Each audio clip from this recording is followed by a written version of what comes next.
Hozirgi xabaringiz bor. Hozirgi kunda temir yo'l vokzallarida yo'lovchilarga qulayliklar yaratish, ularga sifatli xizmat ko'rsatish borasida qator ishlar amalga oshirilmoqda.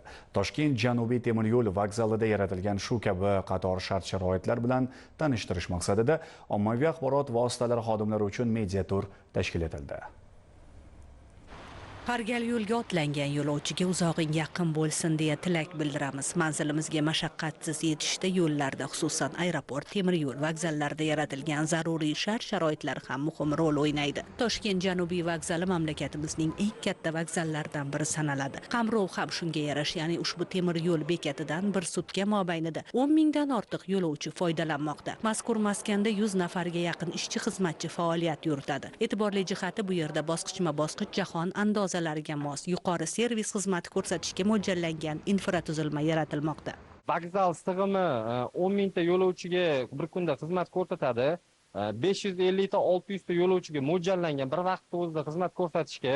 Undan tashqari mahalliy yo'nalishlardan tashqari vokzallarda Toshkent Janubiy vokzalida mahalliy yo'nalishlarda, ya'ni shaharlararo qatnovchi elektropoyezdlar ham yo'lga qo'yilgan. Prezidentimiz tashabbusi bilan ochilgan Toshkent Chinor-Kent elektropoyezdi ham aynan Toshkent Janubiy vokzalidan qatnaydi.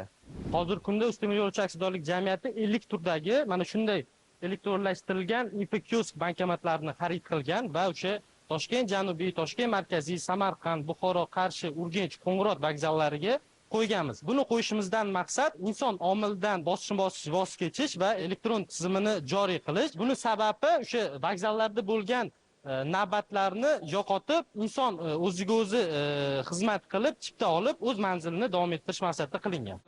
Media turda hamkasblarimizga bino hududida yaratilgan shart-sharoitlar ham namoyish etildi. Hozirda qator avtoturargohlar barpo qilinib, avtomashinalar vokzalning kirish hududi eshigigacha kelishi hamda yo'lovchilarni kuzatib keluvchi shaxslarning perongacha borishi imkoniyati yaratilgan. Xususan, texnologik xizmat ko'rsatish sifati ortib, poyezdlar haqida ma'lumot beruvchi elektron tablolar va zamonaviy terminallar soni ko'paytirildi. Media tur davomida hamkasblarimiz yo'lovchilar uchun yana bir qulaylik yaratilganligiga guvoh bo'lishdi. Gap shundaki, mazkur temir yo'l bekat hududida 70 o'ringa ega bo'lgan mehmonxona ham o'z faoliyatini boshladi. Uning ishga tushirilishi vokzalning o'zidayoq sayyohlar hamda yurtdoshlarimiz uchun zamonaviy va sifatli mehmonxona xizmatlarini ko'rsatishga hissa qo'shadi.